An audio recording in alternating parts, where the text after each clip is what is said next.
Sir, നമ്മള് മുൻ D G P Sreelekha ഏറ്റവും പുതിയ ഒരു ആരോപണമായിട്ട് വന്നിരിക്കുകയാണ്. സ്ത്രീകൾക്ക് സുരക്ഷ ലഭിക്കാത്തത് ലവ് ജിഹാദിനെതിരെ ശക്തമായിട്ടുള്ള ഒരു നിയമം കൊണ്ടുവരാത്തത് കൊണ്ടാണെന്നാണ്.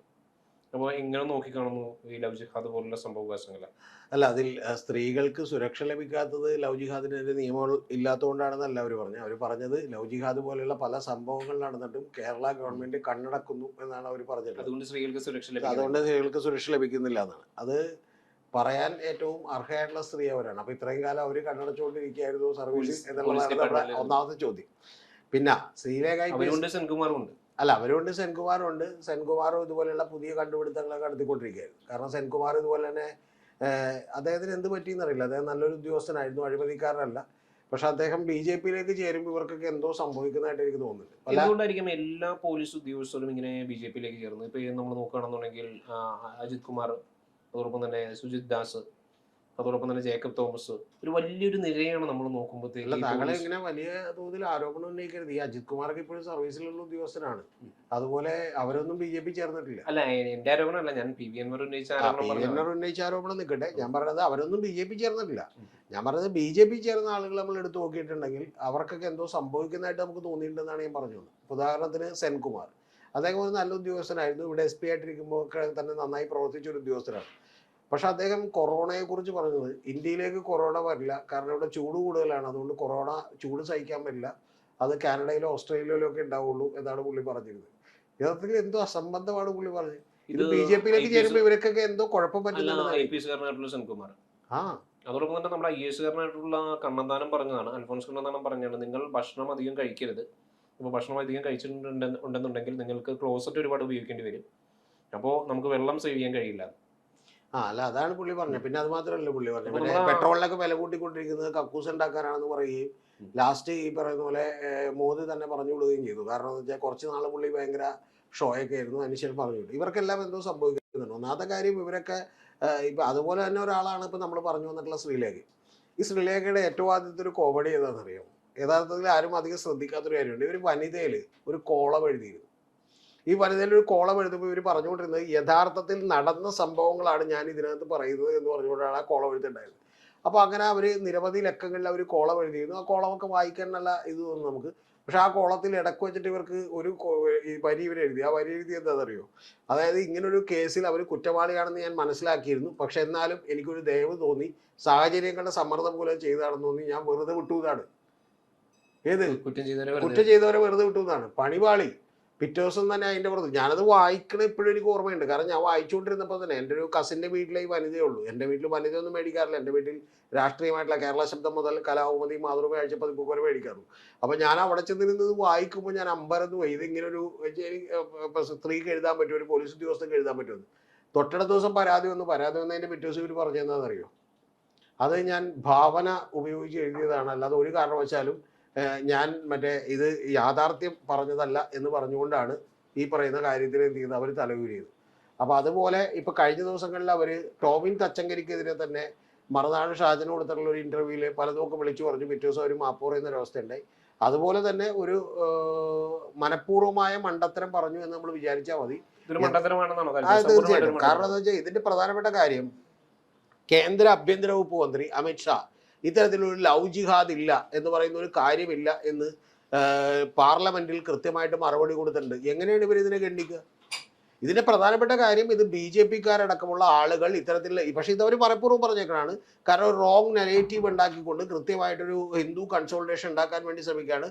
ഒരു ഫിയർ സൈക്കോസിസ്, മുസ്ലിം മതവിഭാഗത്തിനെതിരെയുള്ള ഒരു ഭയം വളർത്തിക്കൊണ്ടുള്ള ഒരു കൺസോൾട്ടേഷൻ. കഴിഞ്ഞ ദിവസം പറഞ്ഞിട്ടുണ്ട്, ഇത് സംഘടിതമായിട്ട് ഇങ്ങനെ ഒരു ശ്രമം നടക്കുന്നുണ്ടോ ഇല്ലയോ എന്നുള്ള അറിയില്ല, ഒരുപാട് കേസുകൾ ഇതുമായിട്ട് ബന്ധപ്പെട്ട് നിലനിൽക്കുന്നുണ്ട് എന്നാണ് പറഞ്ഞിട്ടുള്ളത്. നിങ്ങൾ ഇപ്പൊ നാളെ ഈ റാംജി റാവു സ്പീക്കിംഗ് എന്ന് പറഞ്ഞ സിനിമയില് അതിലാണെന്നാണ് എൻ്റെ ഓർമ്മ. കാരണം എന്താ വെച്ചിട്ടുണ്ടെങ്കിൽ ഈ ഇന്നസെന്റ് എന്നോട് പറയുന്നുണ്ട്, ഈ പറഞ്ഞ പോലെ ആരാന്ന് ചോദിക്കുന്നുണ്ട്. അപ്പൊ ആരാന്ന് ചോദിക്കുമ്പോഴത്തേക്കും എൻ്റെ സായികുമാറാണോ മുകേഷാണോ എന്ന് എനിക്ക് ഓർമ്മയില്ല, അവർ പറയുന്നുണ്ട് അത് വാഴയാണ് മത്തായിച്ച എന്ന് പറയുന്നത്. അപ്പോൾ ഉടനെ തന്നെ ഈ ഇന്നസെന്റ് തിരിച്ചു ചോദിക്കുന്ന ഒരു ചോദ്യമുണ്ട്, വാഴയാണെങ്കിൽ എന്താ വാ തുറന്ന് പറഞ്ഞുകൂടേതാണ്.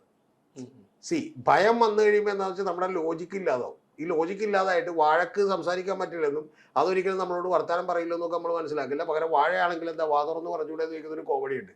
യഥാർത്ഥത്തിൽ ഈ ലവ് ജിഹാദ് എന്ന് പറയുന്ന ഒരു കാര്യം ഇനി ഉണ്ടെങ്കിലും തെളിയിക്കാൻ പറ്റില്ല. തെളിയിക്കാൻ പറ്റും. തെളിയിക്കാൻ പറ്റില്ല. ഒന്ന്. രണ്ടാമത്തെ കാര്യം ലവ് ജിഹാദ് എന്ന് പറയുന്ന ഒരു കാര്യം അത്തരത്തിൽ ലവ് ജിഹാദ് എന്ന് പറയുന്നത് എന്താണ്, ഓർഗനൈസ്ഡ് ആയിട്ട് ലോകവ്യാപകമായിട്ട് നടക്കുകയാണ്. ഇതിപ്പോ ലണ്ടനിൽ ഇതിൽ പറയുന്നത് ഗ്രൂമിംഗ് ഗാങ്സ് എന്നാണ്. അപ്പോൾ എന്താണ് ഹോളണ്ടിൽ അവരുന്നയിക്കുന്നത് ലവർ ബോയ്സ് എന്നുള്ളതാണ്. ഇപ്പോൾ നമ്മുടെ കേരള സ്റ്റോറിക്ക് സമാനമായിട്ടാണ് സ്വീഡനിൽ കാലിഫൈറ്റ് എന്ന് പറഞ്ഞൊരു സിനിമ ഇറങ്ങിയത്. അപ്പോൾ ഇങ്ങനെ ഒരു ലോകവ്യാപകമായിട്ട് നടന്നുകൊണ്ടിരിക്കുന്നു, ഒരു അജണ്ട നടന്നുകൊണ്ടിരിക്കുന്നു എന്ന് തോന്നുന്നുണ്ടോ?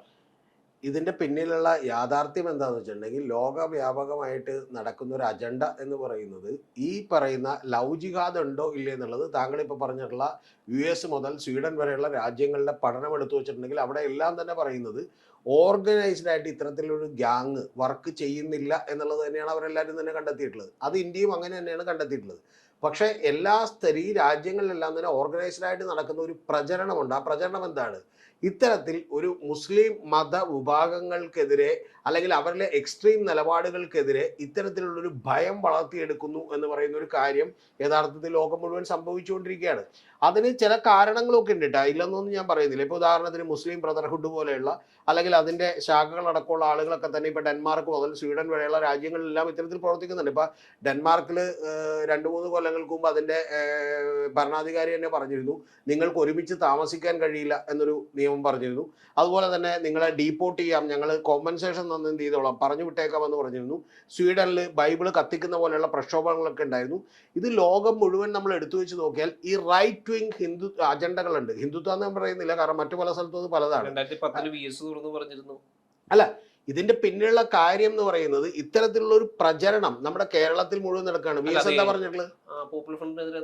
അല്ല, പോപ്പുലർ ഫ്രണ്ടിനെതിരെ പറയുന്നതും നമ്മൾ പറയുന്നത് ഓർഗനൈസ്ഡ് ആയിട്ട് പോപ്പുലർ ഫ്രണ്ട് അങ്ങനെ ചെയ്തു എന്ന് തോന്നുന്നുണ്ടോ?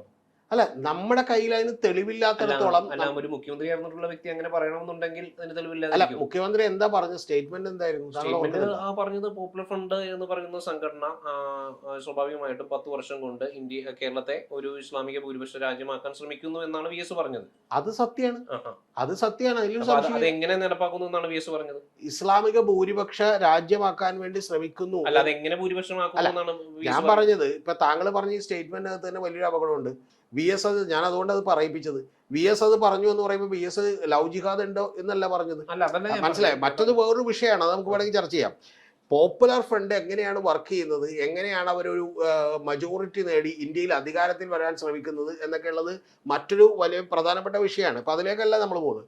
നമ്മൾ പറഞ്ഞു വന്നത് എന്താണ്, ഈ പറഞ്ഞ പോലെ ശ്രീലേഖ പറഞ്ഞിട്ടുള്ള ഒരു വാചകമാണ്. ആ വാചകത്തിൽ 2 കുഴപ്പങ്ങളുള്ളത്. ലവ് ജിഹാദ് ഇവിടെ ഉണ്ടോ ഇല്ല എന്നുള്ളതാണ്. ലവ് ജിഹാദ് എന്ന് പറഞ്ഞാൽ എന്താണ്? ഓർഗനൈസ്ഡ് ആയി ഒരു ഈ പറയുന്ന പോലെ മുസ്ലിം എക്സ്ട്രീമിസ്റ്റ് ഗ്രൂപ്പുകൾ അല്ലെങ്കിൽ ടെറർ ഗ്രൂപ്പുകൾ അവരുടെയൊക്കെ ഈ പറയുന്ന പോലെ ആൺകുട്ടികൾ വളരെ വ്യാപകമായിട്ട് എന്ത് ചെയ്യുന്നു, ഈ പറയുന്ന പെൺകുട്ടികളെ എന്ത് ചെയ്യുന്നു, പ്രണയം നടിച്ച് കെണിയിൽപ്പെടുത്തുകയും സ്വന്തം മതത്തോട് ചേർക്കാൻ വേണ്ടി ശ്രമിക്കുകയും അല്ലെങ്കിൽ അവരെ ചാവകറുകളാക്കി വിദേശത്ത് കൊണ്ടുപോയി ചെയ്യുന്നു എന്നുള്ളതാണ്. സത്യസരണി അടക്കമുള്ള ഓർഗനൈസേഷൻസ് എന്തുകൊണ്ടാണ് അടച്ചുപൂട്ടേണ്ടി വന്നത്? അല്ല, അവിടെ എല്ലാം മറ്റു പലതരത്തിലുള്ള വർക്കുകൾ നടന്നുണ്ട്. അതിന്റെ അർത്ഥം ഇത്തരത്തിൽ ലവ് ജിഹാദും ഈ പറഞ്ഞ പോലെ സ്ത്രീകളെ മാത്രം ഇങ്ങോട്ട് എന്ത് ചെയ്യുന്നു, അട്രാക്ട് ചെയ്യുന്നു എന്നുള്ളൊരു കാര്യമല്ല. സത്യസാരണ അടക്കമുള്ള കാര്യങ്ങൾ ഞാൻ പറയുന്നത് അത് എന്തുകൊണ്ടാണ് അടച്ചുപൂട്ടേണ്ടത്, എന്തുകൊണ്ടാണ് അതിന്റെ വിഷയം എന്നൊക്കെയുള്ളത് വേണമെങ്കിൽ ചർച്ച ചെയ്യാം. നമ്മൾ പറഞ്ഞു വന്നത് ശ്രീലേഖ IPSന്റെ കാര്യമായതുകൊണ്ടാണ് ഞാൻ പറഞ്ഞത്. ഒന്നാമത്തെ കാര്യം എന്താ, ഈ ശ്രീലേഖ IPSന് ഇത്രയും നാളും സർവീസിൽ ഇരുന്നിട്ട് ഇത്ര വലിയ ഗുരുതരമായിട്ടുള്ള ഒരു കാര്യം കേരളത്തിൽ നടക്കുന്നു, അതിനോട് ഭരണാധികാരികൾ കണ്ണടക്കാണെന്ന് പറയുന്നത് അവർ ഇപ്പോഴാണ് കാണുന്നത്. പിന്നെ ശ്രീലേഖ IPSനെ സംബന്ധിച്ചോളം അവർ പല സമയത്തും പല തോന്നിയ കാര്യങ്ങൾ പറയുകയും പിന്നെ അത് മാറ്റി പറയുകയും ചെയ്തിട്ടുണ്ട്. തീർച്ചയായിട്ടും, അല്ലാതെ എന്താണ്. ഇപ്പൊ ഹിമന്ത ബിശ്വ ശർമ്മ ഈ പറഞ്ഞ പോലെ ആസാമിൽ ഇരുന്ന് വിഷം തുപ്പുന്നത് എന്താണെന്ന് വെച്ചിട്ടുണ്ടെങ്കിൽ ഞാൻ RSSനേക്കാൾ വലിയ RSS കാണാൻ വേണ്ടി ശ്രമിച്ചുകൊണ്ടിരിക്കുകയാണ്. അതേപോലെ തന്നെയാണ് ഇവിടെ ഇവരും ശ്രമിച്ചുകൊണ്ടിരിക്കുന്നത്. ഇവർ പലപ്പോഴും പിന്നെ ഈ ശ്രീലേഖ IPSന്റെ കാര്യത്തിൽ അവർ പല വെളിവില്ലായ്മകളും ഒക്കെ എന്ത് ചെയ്യുന്നുണ്ട്, പറയാറുണ്ട് എന്നുള്ളത് മാത്രമേ ഉള്ളൂ. ഇപ്പൊ തന്നെ അവരുടെ പ്രചരണ പരിപാടികളൊക്കെ കണ്ട് നമുക്ക് ചിരി വരും. കാരണം ഒട്ടും മെച്ചുവേർഡ് അല്ലാത്ത വളരെ ഇമ്മച്ചുവേർഡ് ആയിട്ടുള്ള ബിഹേവിയറാണ് അവരുടെ ഭാഗത്ത് നിന്നുള്ളത്. ഇപ്പൊ തന്നെ ഈ കഴിഞ്ഞ ദിവസങ്ങളിൽ അവരെന്താ ഒരു ഓൺലൈൻ മീഡിയക്ക് അവർ ഇന്റർവ്യൂ കൊടുത്തു. എന്താണ് അവർ പറഞ്ഞത്? അവർ ഈ പറഞ്ഞ പോലെ മേയറാക്കാമെന്ന് പറഞ്ഞാണ് അവർ വിളിച്ചത്. മേയറാക്കിയില്ല എന്ന് പറയുന്ന പരിഭവം പറഞ്ഞതിന് ശേഷം അവർ പിറ്റേ ദിവസം രാവിലെ വന്ന് പറയുന്നു എന്താണെന്ന്, മറ്റേ ഇത് ചില ആളുകൾ ഞങ്ങളുടെ ഇടയ്ക്ക് അസൂയ ഉണ്ടാക്കാൻ വേണ്ടി നോക്കുകയാണ്. അതിന് ഈ പറഞ്ഞ പോലെ അവരൊരു ഉദാഹരണം കണ്ടുപിടിച്ചിരിക്കുന്നു. 2 കുട്ടികൾ ഒരേപോലെ പഠിക്കുന്നു, അതിൽ ഒരാൾക്ക് മൊബൈൽ മേടിച്ചു കൊടുക്കുന്നു, അപ്പോൾ മറ്റേ വീട്ടുകാരൻ വന്നിട്ട് ഇവനിൽ കുത്തിത്തിരിപ്പുണ്ടാക്കുന്നു എന്നൊക്കെ പറഞ്ഞുള്ള വെറും വിചിത്രമായിട്ടുള്ള വീഡിയോകൾ ഇടുന്നു. എന്നിട്ട് മാപ്രകളെന്ന് വിളിക്കുന്നു. ഇവരെന്താണ് മാറ്റി പറയാത്തത്? ഇവർ മാറ്റി പറയാൻ ഇപ്പൊ ഈ കഴിഞ്ഞ ദിവസം ടോമിൻ തച്ചങ്കരിയെ കുറിച്ച് പോലും വളരെ മോശമായിട്ടുള്ള പല കാര്യങ്ങളും അവർ പറയുകയും പിറ്റേ ദിവസം വന്നവർ ടോമിൻ തച്ചങ്കരിക്കെതിരെ മാപ്പ് പറയുകയും ചെയ്തിട്ടുണ്ട്. ഞാൻ ചോദിക്കുന്ന ഒരു കാര്യം വളരെ ലളിതമായിട്ട് ഇനി അടുത്തൊരു കാര്യം താങ്കളോട് ചോദിക്കാം. യഥാർത്ഥത്തിൽ അങ്ങനെ ഇന്ത്യയിൽ ഒരു ലവ് ജിഹാദ് ഉണ്ടെങ്കിൽ ഏറ്റവും അടിയന്തരമായി ചെയ്യേണ്ടത് അമിത്ഷാ രാജിവെച്ച് പോകണം എന്നുള്ളതാണ്. ആഭ്യന്തരമന്ത്രിയായിട്ടും ഇത് പരിഹരിക്കാൻ കഴിയുന്നില്ല എന്നുണ്ടെങ്കിൽ അല്ലേ? കാരണം എന്താണെന്ന് വെച്ചിട്ടുണ്ടെങ്കിൽ അത്ര ഗുരുതരമായിട്ടുള്ള ഗൗരവത്തിലുള്ള ഒരു ഒരു സ്ഥിരത നമുക്കും ഇപ്പോൾ ലഭ്യമല്ല. അല്ല, അമിത്ഷാ പറഞ്ഞേക്കണ ഇല്ലെന്നാണ്.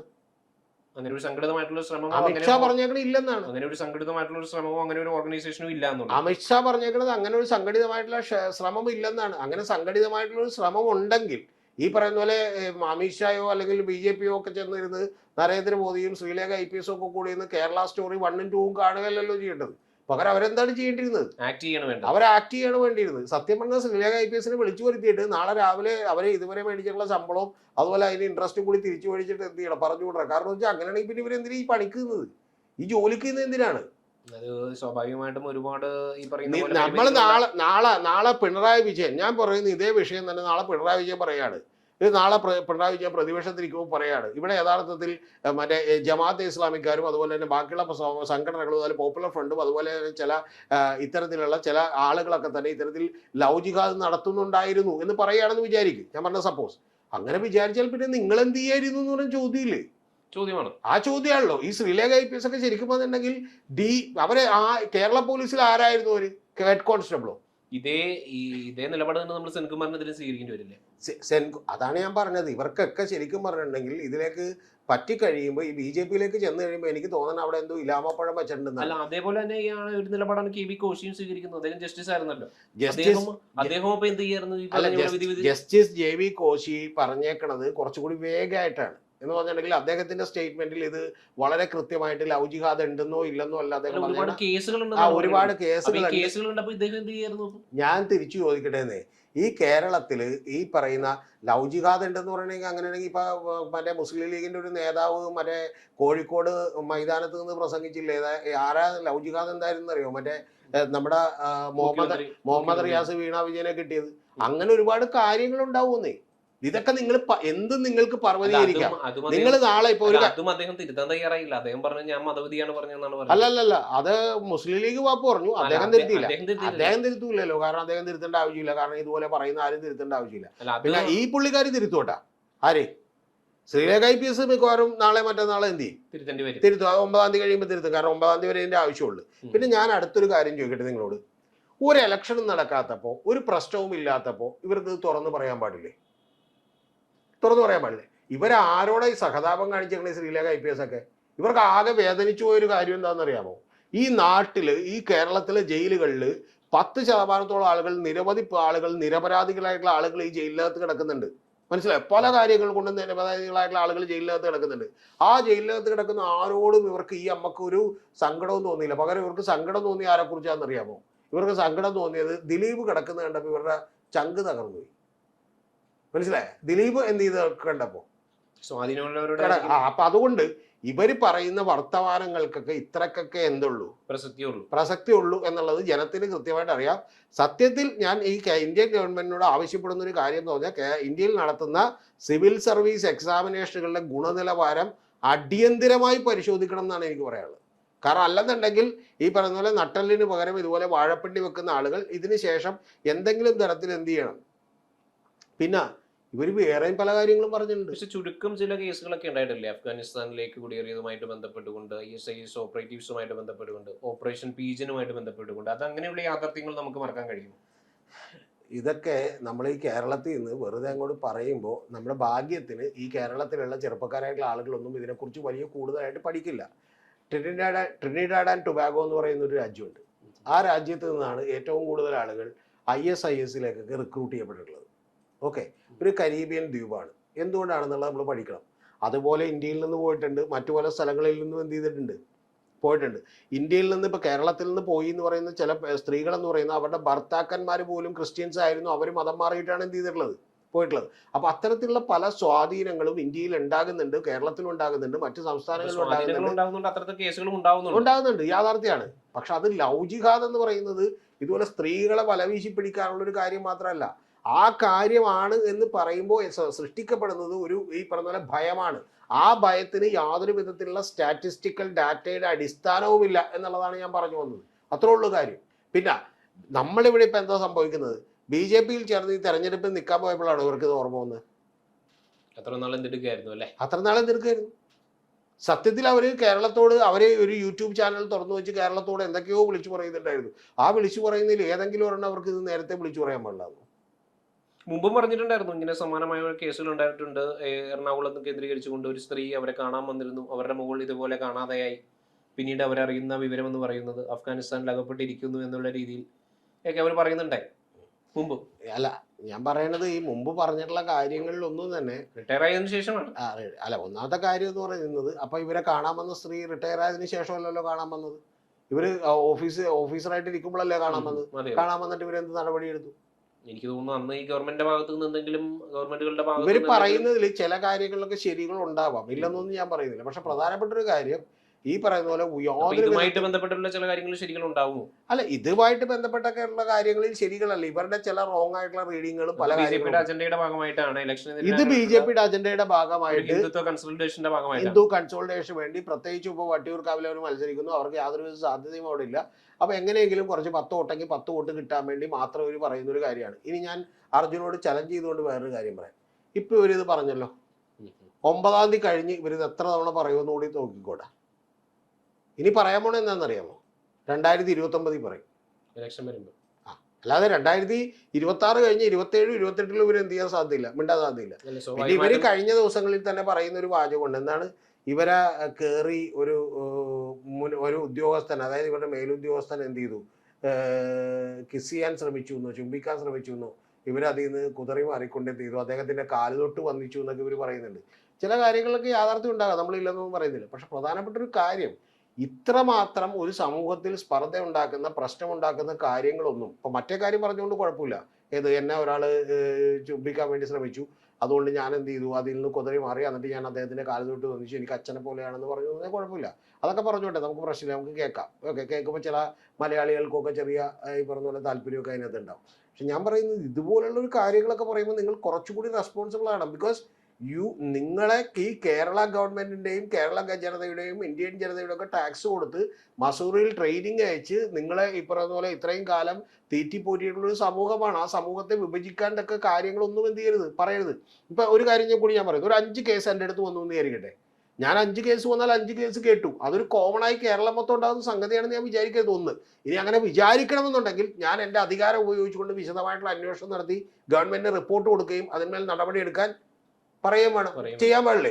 നാളെ ഞാൻ ചോദിക്കട്ടെ, വളരെ കൃത്യമായിട്ടുള്ള ഒരു തെളിവുണ്ടല്ലോ. നാളെ എൻ്റെ അടുത്തൊരു കാര്യം പറയുന്നു, ഞാനാണ് ഒരു DIG ആയിട്ടിരിക്കുന്നത്, ശരി, എന്നെ വേറെ ആരും സഹായിക്കുന്നില്ല, ഗവൺമെന്റ് എതിരാണ്, എല്ലാവരും കണ്ടക്കാണ്, എല്ലാം ശരി തന്നെ.